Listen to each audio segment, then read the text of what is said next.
Welcome to Beyond the Practice Spotlight Series. I'm Dr. Camille Ranisi, and I'm sitting down with providers in the health and wellness space who are masters of their craft, but more importantly, they're passionate about building strong communities that celebrate active, joy-filled, hopefully pain-free lifestyles. Join us. Welcome back to Beyond the Practice. Today's guest is someone who has had a foundational impact on my path in movement and leadership and how I work with people. Amanda Harris is the owner and founder of Reconnect, which is a Richmond-based practice focused on helping people actually reconnect with movement and return to the activities they love, especially those living with chronic pain or movement limitations. Amanda has been mentored by top surgeons, neurologists, manual medicine physicians, and physical therapists, collaborating them on every level you can imagine all over the Mid-Atlantic over the past 25 years. This has given Amanda a unique perspective on how the human body should move and how that movement can also help heal. By identifying faulty movement patterns and using gentle movement and exercise to correct them, Amanda believes we can free ourselves from back pain and go on to live healthy, active lives. Not only that, Amanda has a master's degree in exercise physiology from UVA, the University of Virginia. She is a certified medical exercise specialist through the Medical Exercise Training Institute in Houston, Texas, and is a certified Red Cord active specialist through Red Cord International. I also happen to know that you have done FMS, you've done neurokinetic therapy, you have done wellness coaching, you have done probably every continuing ed on core, back, hip, shoulder. You've done mentorship coaching, you've done leadership training. I think if there is a course out there, you happen to also your life partner and cheerleader extraordinaire is also in the coaching industry. So conversations around your dinner table have a lot to do with how do people think, how do we talk to them, how do we listen to them, and how do we empower ourselves to be our best selves. So it's true. I've been in those conversations. It's pretty phenomenal. Which brings me to the personal level, right? Amanda was one of my very first bosses as a professional personal trainer. Now that you were a mentor, you pushed me in ways that nobody else did. I was this young kid who thought I was super special and super intelligent and was really too, I was really too big for my own britches. And to this day, I have a little Jimmy Cricket in my head named Amanda Harris that says, let's think of a better way to ask that question. And it got me through grad school without getting in too much trouble. I got in some trouble, but probably not as much as I would have if I didn't have my mentor in the background going, maybe someone wants to hear that a different way so they actually answer you. Giving me a lot of credit there. Yeah, well, you also helped you made sure that myself and the rest of our team had access to Gray Cook's functional movement systems. You got us access to all of that wellness coaching, the core coaching, all of those things that created crucial foundational skills for leadership, communication, and coaching. Your influence has shaped how I ask questions, how I engage with people, and also how I guide people through challenging situations, which makes sense in a physical therapy clinic space. So I am very excited today to introduce the rest of the Richmond community who doesn't know about you to Amanda Harris. And we're going to talk about all the things, the mentorship, the movement, and what it takes to actually help people reclaim their bodies and their lives. Yeah. How'd I do? Did we catch everything? Oh, that was amazing. You made me sound really good. You are really good. Your expectations are high now. Yes, you are, but that's where you set them for me. So touche. Yeah, well, you've clearly risen. So that was not hard. I had great clay to work with there. Well, then we're a dynamic duo together. So what I want to start with is I want you to help us understand what really influenced you to get to Reconnect, to get you to what this space is now. I think there's a really common through line through all of your education and training and personal experience. And I think what would be wonderful for us to know is what is that through line? What got you here? Oh, well, the through line really is my own journey with back pain. So when I was a senior in college, I had a horse-related accident. Horse pulled a barn wall down on me.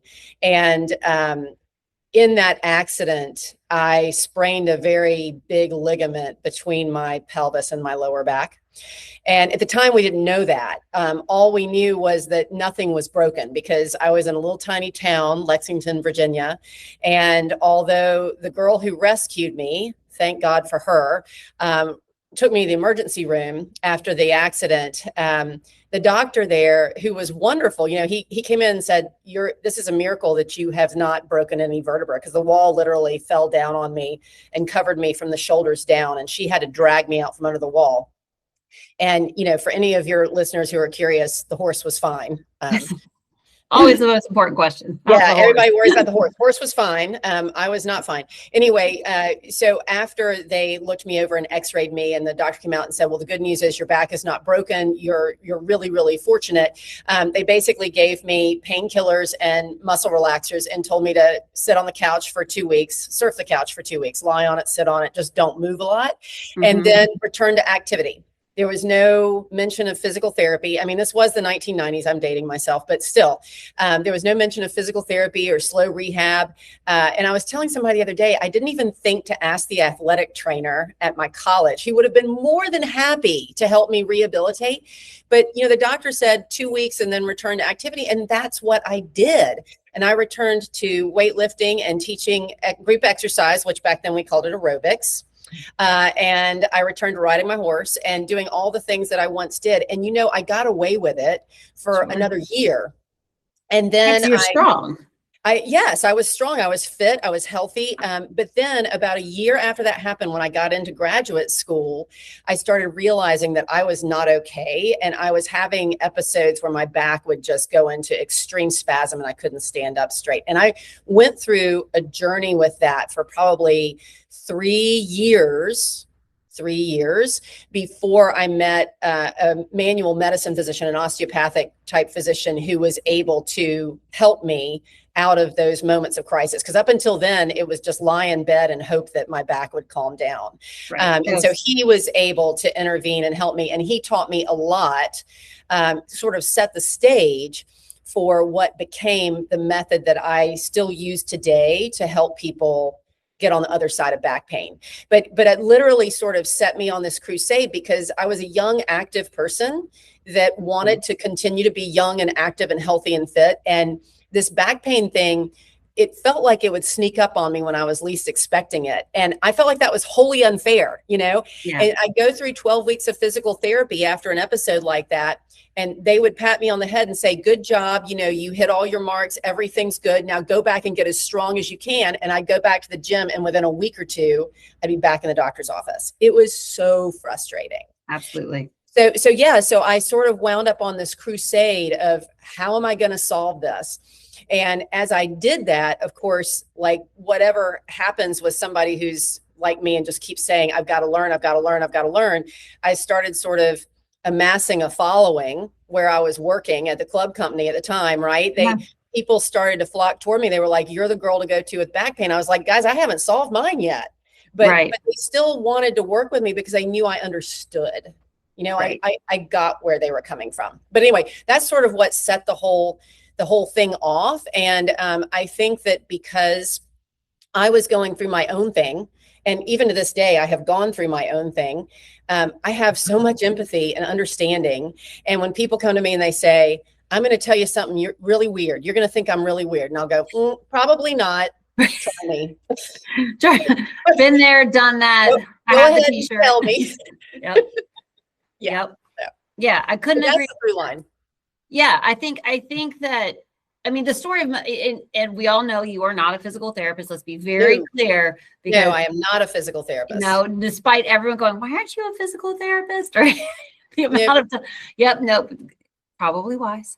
But I think a lot of people end up in this field of that space of medicine and fitness because of that very story of I kept hitting the wall over and over and over again with my own injury. I finally found people who gave me great advice. I started using that advice on the people I was coaching, got more curious, wanted to do more and more and more. And that empathy piece becomes so huge. So it's funny, I think back on, you knew me back when, and I knew you back when we were before children.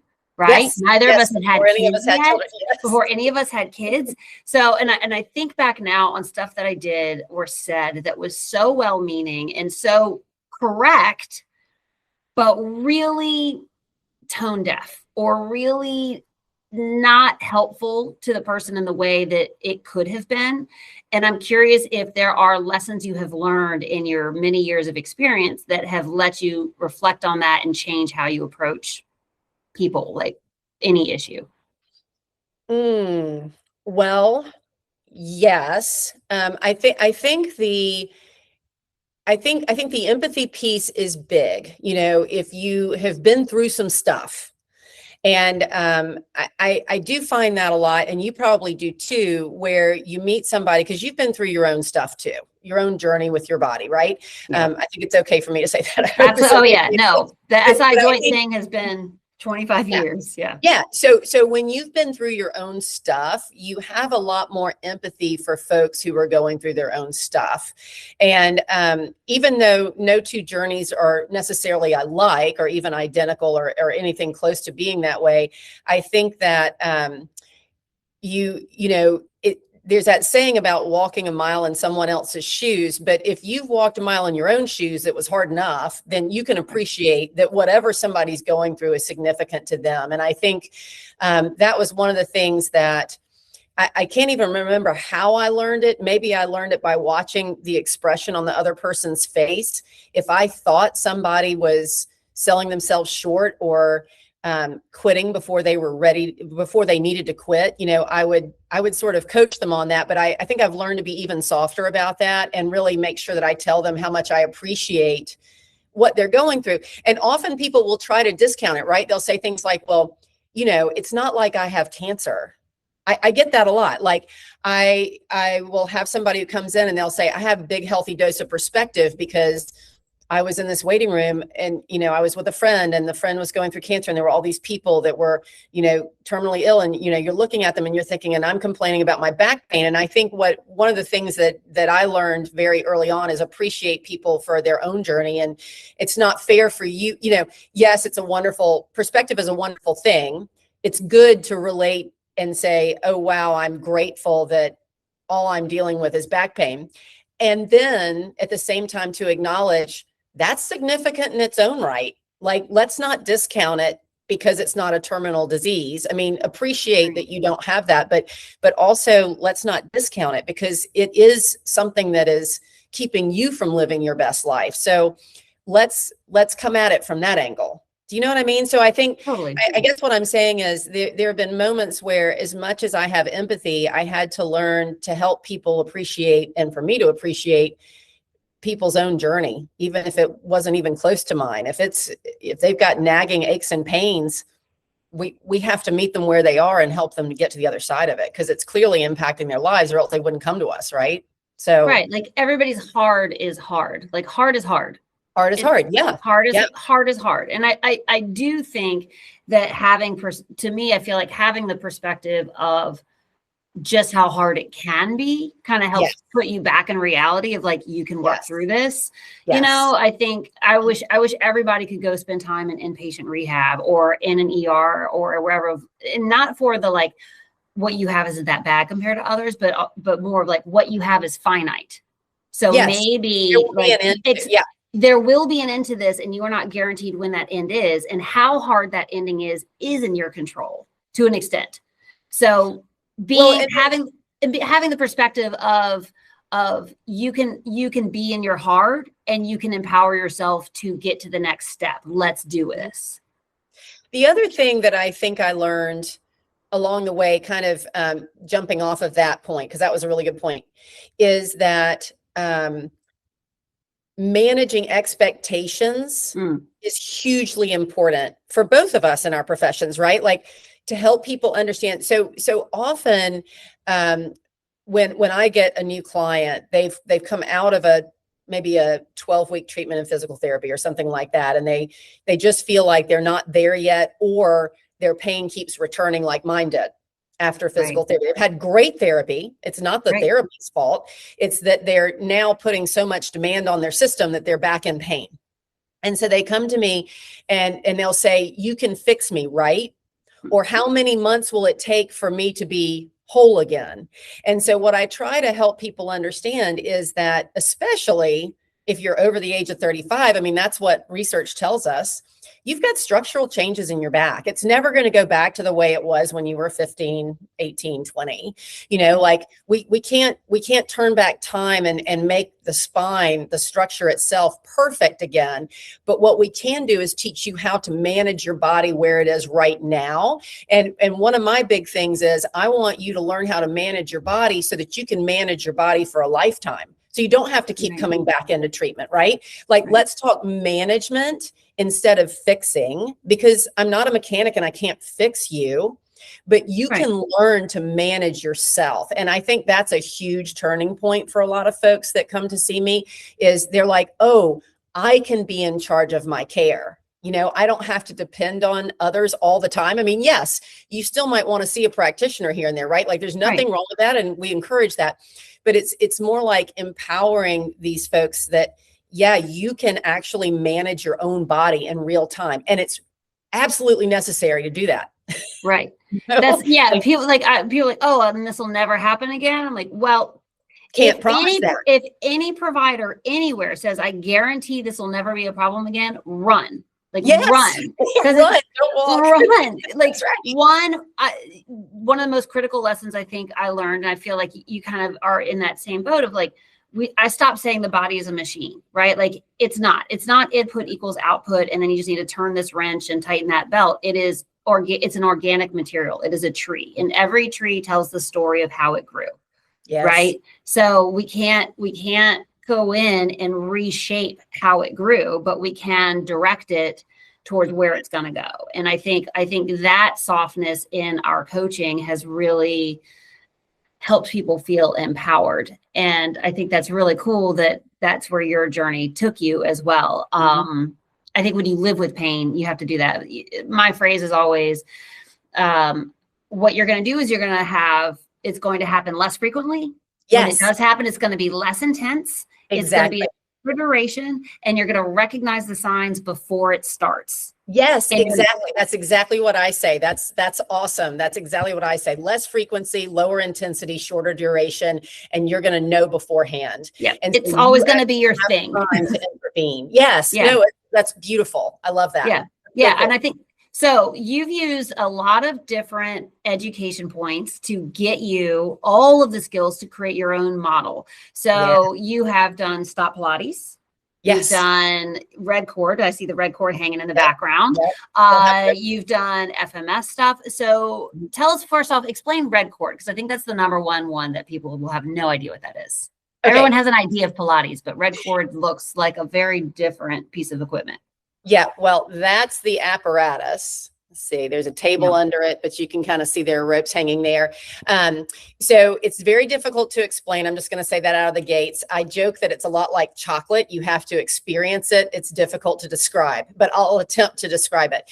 So if anybody's familiar with TRX, which is a suspension equipment, right? We've got ropes that have an attachment point into the ceiling, and then you're doing exercises on those ropes. So the ropes create an unstable exercise environment, which causes your body to use its own autopilot, so its own reflexes and reactivity to steady you in that exercise environment.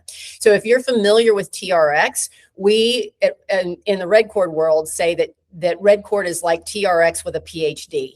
And the reason we say that is that red cord was developed to help people return from pain, specifically back pain. Actually, originally, it's out of Norway. It's an apparatus that comes out of Norway. And in addition to the unstable exercise environment that's created by these ropes, and we use more than one set of ropes in red cord work, like at least on the post rehab side. We also use a series of slings and bungees. These are like bungee cords, like you would attach something to your car using, and the slings are just webbing slings. So it's not terribly high tech. We actually say it's low tech, high knowledge, but learning how to use the offloading and the unstable exercise environment is where the rubber meets the road. And so what we want to do is we're bringing somebody back from a painful situation, whether it's back pain, hip pain, knee pain, shoulder pain, it doesn't really matter. We choose the exercise that we think is going to best influence the body to learn a better way to move. And the idea is we offload the body weight. So we take some of your body weight away, similar to the way water takes body weight away. So we offload some of the body weight to lower the challenge level to the nervous system.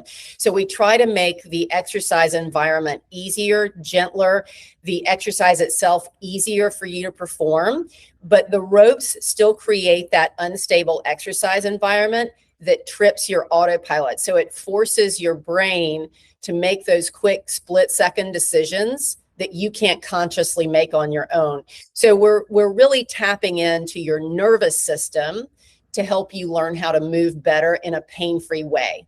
And the thing that I loved about Red Cord, which I've carried through to my own methods that I use in my online course and all my other stuff too, off of Red Cord, is that the whole point is pain-free exercise.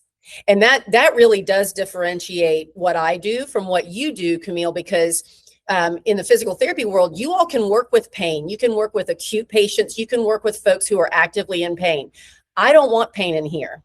Now, that doesn't mean that I don't see pain. I see very low levels of pain. So like below a 5 out of 10. If they're above a 5 out of 10, I can't see them. I won't touch them. I could make them worse. And that's the last thing I am interested in doing, is making somebody worse.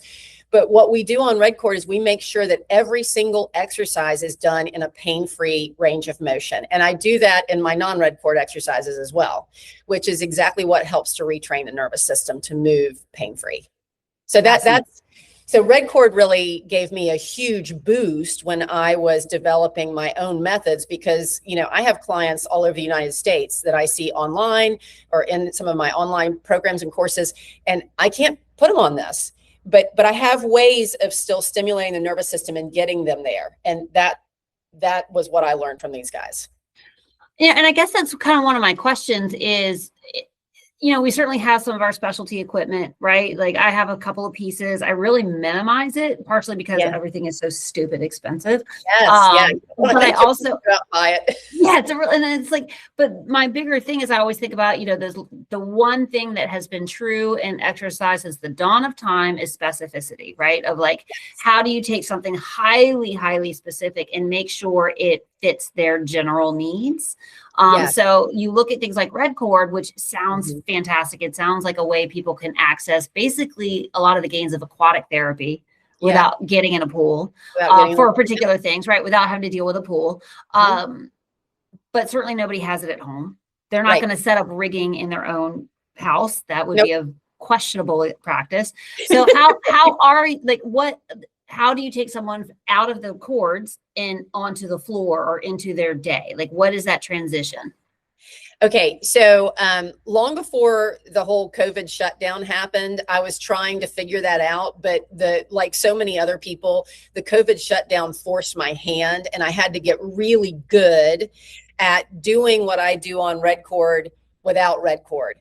And so I would say I learned a lot about what needs to happen for people to continue to move forward off the ropes. But I was already doing some of that, because even in my Red Cord courses, the PTs that I trained under in Red Cord would say, well, you know, basically you've jump started the nervous system here, so you don't really need to give them home exercises. It's like, I never could reconcile that, because it's in my nature to believe that you need to practice patterns to really get them embodied.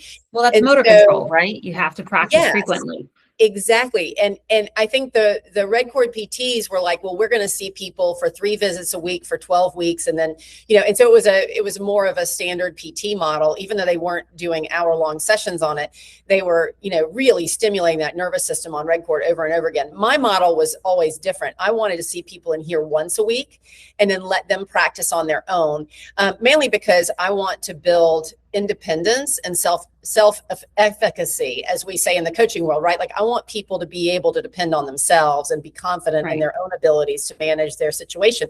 So I've always believed in giving home exercises. But long answer to your short question, what I had to do was literally be able to kind of copy the exercise pattern, at least the goal of the exercise, in a home version that didn't require a lot of equipment or required basic equipment like a band or a exercise ball or something, and get them to understand how to do that pattern in a pain-free way. And often I give people several different troubleshooting thoughts. If this hurts, try this. If this hurts, try that. If it keeps hurting, omit it entirely, because like I said, I don't work in pain. I don't want my people exercising in pain. So I had to kind of learn how to do that. But the way that I use Red Cord now, which is a little different than I did prior to the whole COVID situation, I use it now. I won't say as a last resort, but I use it when I feel like I need a big up level. So if I've got somebody who's not responding as well as I would like to the exercises that I've given them to work on at home, because I'm always aware of that. Because people ask me, they're like, I don't have one of these. What do I do at home? Right. And so I learned very quickly to start using it as more like I kind of joke about this, but almost like jumper cables. So I think of it as I can jumpstart your nervous system a little bit, your motor learning, because that's what it is. So yeah. I can jumpstart how quickly your nervous system is selecting and coordinating the various muscles you need to do this pain-free movement. And then I'm going to take you right off those ropes and get you to practice this exercise with the same goal in mind, the same objective, and see if you can do it pain-free now. Like, what do we need to do to make you do that pain-free now? So really now I just use it as sort of like jumper cables. I use it when I have somebody who's got a stubborn pattern that they can't seem to get on their own. I just don't use it like I used to. I used to use it for everything because it's fun. People love it. It's fun. It's awesome. It can be a little bit addictive because it feels good. And so but I use it very differently now. It's more of a stimulus to get them where they need to be. It's more like it's a training tool. Yeah. It's like, I want you to feel this here so that you can then accomplish this there. Yeah. I think you see in the SFMA world. So for those who don't know, like there's FMS, which is the functional movement screen system. And then you go up into selective functional movement. And that's more like the pain-based piece, right? That's the assessment piece. And when you get into the corrective exercise theory of that, it's the like recreate it the way it should feel. Yes. And get familiar with the difference between the way it should feel and the way that you are used to it feeling. Yes, exactly. And it's retrain the motor pattern over and over and over again until your brain selects that movement instead of the one that you already knew. Exactly. Mm-hmm. Which can be quite empowering. Where I always get stymied, it's making sure that the coaching and the training and the exercise selection does not create fear, right? Especially fear of intensity and fear of weight. Because I think, I don't know if you went through this, but certainly in the back pain, lumbopelvic hip instability journey, there's at some point where we're like, don't do anything. Like, give it up. Give up running. Like, give up weightlifting. Give it all up. Stop doing it. And I got to tell you, it made it worse. Yes. I got worse. Yes. And I got really fearful of everything. And I got really frustrated and I lost my identity. And this was also like baby time. So it was like everything kind of fell apart. And then I got to the other side and I was like, I don't want to do this. Like, this sucks. Like, I want to get to moving again and it feels better. So I guess how do you navigate that of like, okay, like clamshells are great, bridges are great, bird dogs are great. I want to go ride my mountain bike for 50 miles. Uh-huh. How do you get to intensity from this, like, without fear-based decision making? So I think those are almost two separate people. At least from what I've encountered, right? Like, you've got your gladiators. They're like, all right, you got me doing these bridges and you've got me doing these basic, lower back stability exercises. And when can I start training for the next marathon? And you're like, all right, well, slow down. Let's slow down. I've got to slow you down so that you can get the right patterning, to your point. and then I can speed you up again, but you gotta slow down. And then you've got the person who is fearful, and like and I'm watching their face all the time. I mean, that's something I've learned to do from, I don't know how far back. And, when we start seeing that expression of, I don't know about this, or sometimes they'll even say, Amanda, I don't know about this. And so I'll say, okay, let's back up. And we just go back, like, because to me, a big part of this journey for that person is to rebuild the confidence in their body. They need to practice pain-free patterns where they are, like where they're comfortable and capable, so that we can build that next pattern. And so that person, I might go a little slower with, and we talk about it. We talk about, I can tell you this is making you apprehensive. Oh, yes, it's making me very apprehensive. Okay, so then let's do this, which might be a step down or 2 steps down, until we build your confidence, so that we can then do this next step. So it's a conversation that's kind of ongoing. And honestly, usually in a session or 2, we get past that fearful thing. And I get the Voxer or the text message of, guess what I did? It's like so Love awesome. that. It just makes my day. Love those. And, the other people is similar. It's like, you want to ride you want to do 50 miler on your mountain bike. Okay, but we're stuck right here doing these lower back and pelvic stability exercises for now, so that in a few months we can get you back on your bike. And then when we get you back on your bike, here's what it needs to look like. So we have to have that conversation too, which they don't like. But the whole point is, and I always tell them, this is a long game. This is not a quick fix. This is a long game. And the whole point is so that you can get on that bike and do your 50 miles. And it may take you a few months to get there to where you can start to train that hard. But you're putting in the time now so that you can do that later. Because let me tell you, if you rush that, if you ignore me and you rush that, we're going to be right back to square one. Right. And you're just creating a loop. And let's break the pattern and make it right. And most of my gladiators are okay with that. Like, they'll let me slow them down because they trust me. And that's the thing, right? Like, they got to trust me. And if they don't trust me, they're not going to listen to me. Right. Most of them will let me slow them down because they can see the results. They can feel the difference in their bodies. And they're like, okay, it doesn't mean they don't ask me, when can I start my training? Like, well, okay. Well, and I think maybe where I can land your expertise in particular is you are not in the tissue healing time frame that I often have to live in, right? Like, when I'm talking about pain with people, yes, because I share such a similar ethos as you, like, there is a lot of just, I have pain in general, like, I just want to move again, and we teach them how to move again. Yeah. But I get also, like, I injured this, I had this surgery, I had that, like, we're actually talking about tissue healing timeframes, which is a very specific calculus. You're not dealing with the people who had an ankle sprain 2 weeks ago and they need to heal tissue. You're talking about somebody who had an ankle sprain 15 years ago and they got a stiff ankle now or an unstable ankle now, and it's affecting their back. Yes. And so I often tell people, actually, in my I do online trainings. I give free online trainings every few weeks. I'm trying to get on a cycle of, like, at least once a month with them now. But I give these online trainings, and we talk about that, what the difference is between acute and chronic. In my world, I work with more subacute and chronic, which means the tissue is stable. So I talk about that. Like, the reason I don't want you in the acute phase is that your tissue is still vulnerable because you're in the healing process.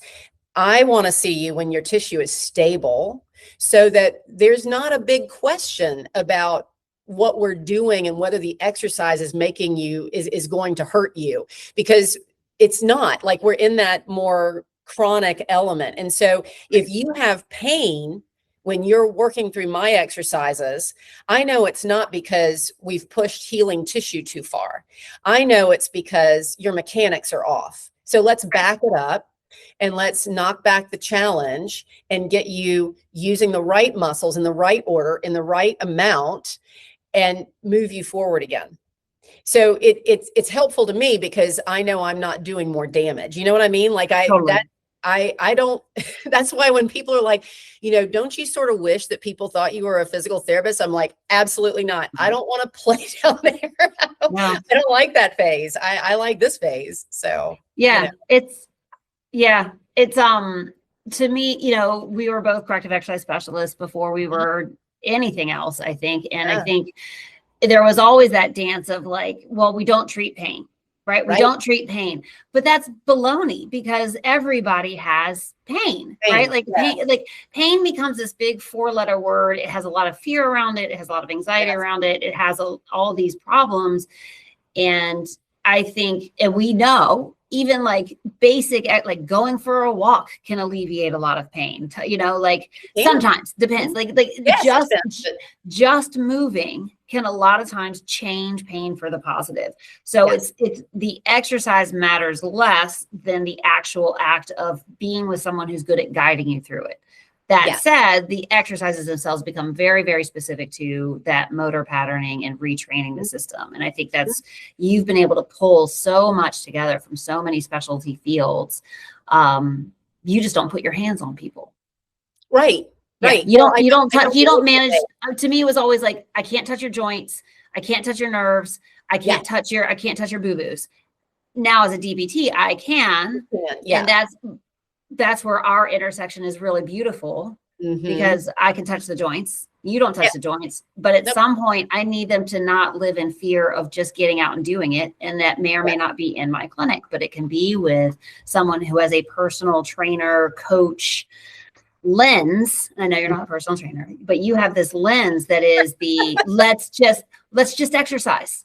Let's just exercise. But it's going to be good and specific and with a lot of empathy. Yeah. And I don't even think about it as let's just exercise because to me that feels very fitnessy. And I don't, in my role, I'm not after fitness.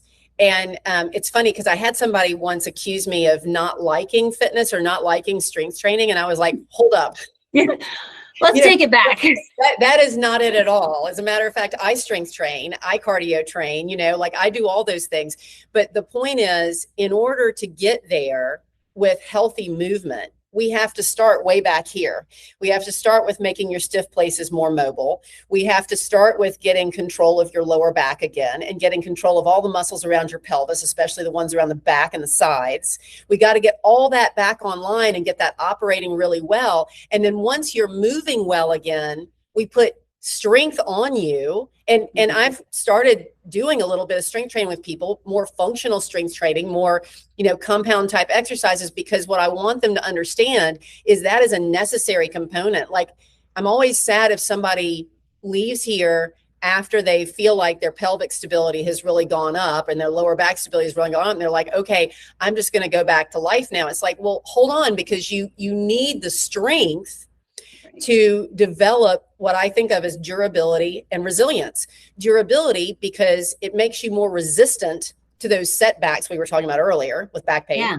And resilience, because it keeps you bouncing back quicker if you do have a setback, when you do have a setback, because they're going to happen. But the strength training gives you the durability and resilience so that you can move forward in confidence and know that you're not breaking your body. I mean, to me, that's hugely important, but I don't think of it as teaching fitness, because I'm not doing boot camps in here. I'm not doing HIIT workouts or anything like that. It's more about making sure that we're taking that healthy movement and teaching you how to correctly load your body with not just resistance, but with direction and with instability, like unstable surfaces, balls, BOSUs, whatever we can find, so that you're prepared to do whatever it is you want to do next. And that you go into fitness training after that. Does that make sense? It does. Training. No, I think, it was always, I was never the, I'll get you swole. I'm not going to help you lose weight. I'm not going to help you get bigger. I'm not interested. Well, yeah, you and I used to talk about training fit people to be more fit is really quite boring. For us, yeah, absolutely. It's not very interesting to you and me. No, it's not. It involves understanding algorithms. Like it involves understand, like getting really nerdy about like the German 10x10 system or blah, blah, blah, blah. And I'm just like, I'll let you guys be the nerds on that one. I will be the nerd on why did the joint roll in that direction instead of this direction, and why did they hold their breath while they were doing it? It's so it's so funny to know that about yourself when everybody thinks all personal trainers are stand over the treadmill and yell at them. Right. I was never interested in that. No, it was not a fun game. So I was going to ask a really good question, but it's gone now, but it'll come back to me. But I know we're getting kind of close to the end of our time together. And I really did want to ask this one question is like, if someone is feeling disconnected from their body right now, what would you want them to remember as they begin rebuilding trust in themselves? I'm going to point to the breath. And a lot of people think that's boring, but I love that you cracked a smile because I think you're with me on this. I believe and I have witnessed that most modern humans don't breathe well. We just don't breathe well. We've sort of forgotten how to breathe. And a lot of us are now knowledge workers. We're looking at screens like this a lot of the day. And when you're looking at a screen, it doesn't create much of an oxygen demand. And so you start to breathe less and not well. And then you take that into Costco to pick up that big pallet of water, or you take that into your high impact yard work because the sun popped out on Saturday, right? I mean, you take the poor breathing techniques into high demand tasks and you set yourself up for failure. And so I think a lot of what we do here early on in the first couple of sessions is to improve how you breathe and use the way you breathe to help you connect with your deep lower back support system.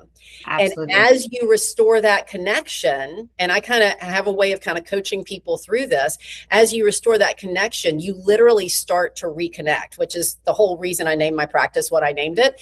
Because I even had somebody in here on Friday who said, oh my goodness, I was moving like in this one exercise that I had given him for home exercise, and he'd come back a week later. He said, I realized I was moving deliberately trying to compress my abdominals through my breath and then moving the leg from my leg. And he said, it was like there was 4 inches of me that was completely empty space that wasn't working at all. And by the end of this coaching that we went through on Friday, he said, I can feel how it's all connected. And it all is this seamless transition from my stability, my compression, to moving the leg. And, who knew that your core, that your deep abdominals could influence both control and movement at the same time? And I was like, yes, he got it. That's awesome. But that to me is, I think the biggest thing people can do right now is start to breathe like in through the nose, blowing out through the mouth, and start to feel how that influences all the way down into your abdomen. We're taught that the breathing system stops at the lungs and the diaphragm. It doesn't. It goes all the way down. And so if you can learn how to use your breath differently, then you will start to actually connect your body as a whole. And that's first step. I couldn't agree more. We, experienced that both personally, even coming out of PT school, and I went to go see a pelvic floor therapist and they gave me a tummy rub. Like I got a tummy rub. I got a visceral release. And that literally, we're talking after PT school. And I was like, that's a diaphragmatic breath? She goes, yeah. She's like, you haven't taken a diaphragmatic breath the entire time I've known you. And I was like, oh, and it just completely unlocked my back in a way that I have never been able to achieve up to that point, knowing all the stuff we've done going through back pain and all the things we've done. I think the more you do, and I'm working with patients now where it's like, do you realize you've been gripping your abs your entire life? And as soon as we release that, they're like, oh my God, I had no idea that my chest, my sternum was supposed to move. Yes. It's supposed to move. We screwed up in the early 2000s. I am so sorry. We spent so much time teaching you to belly breathe and we screwed up. Let's unteach everything I taught you 25 years ago. So sorry. That's probably where I apologize the most. I'm like, we kind of screwed up in the late 90s, early 2000s and said brace, brace, brace, brace, brace. And now we're telling you, Suck in. suck it in, tighten up, hold your Yeah. back in neutral always. And like, I think giving yourself grace. And I think that's exactly what you're saying is like, give yourself grace to move and breathe and flow. Yeah. Well, Amanda, thank you so much for sharing your experiences. Your perspectives are just always just so beautiful, and they give us permission to enjoy our own movement. And I think that's really great. I think you have this ability to zoom out and see a whole person and not just their pain or their poor fitness or whatever. You really just care about them getting to do whatever they want to do. Garden, pick up the kids, go for a run. Like, you just want people to feel empowered. And I think we all really appreciate that.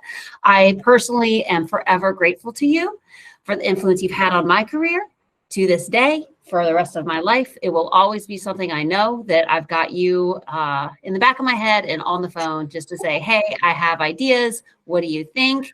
And you've never been scared to tell me what you think. No, I tend to be pretty direct about that, but thank you. That just warms my heart. I really appreciate that. Well, I always do. Well, thank you. I think that we're going to continue to do beautiful things in this city together. And I hope that for those of you who are listening, if you are scared to move, if you feel ready to move and it just kind of hurts, I think Amanda is a wonderful person to go see. I would send myself to her anytime. So if I'm willing to send myself to her and I'm the pickiest person in town, you can go too. Well, enjoy a wonderful day. This is Beyond the Practice. I will see you soon. I'll see you soon.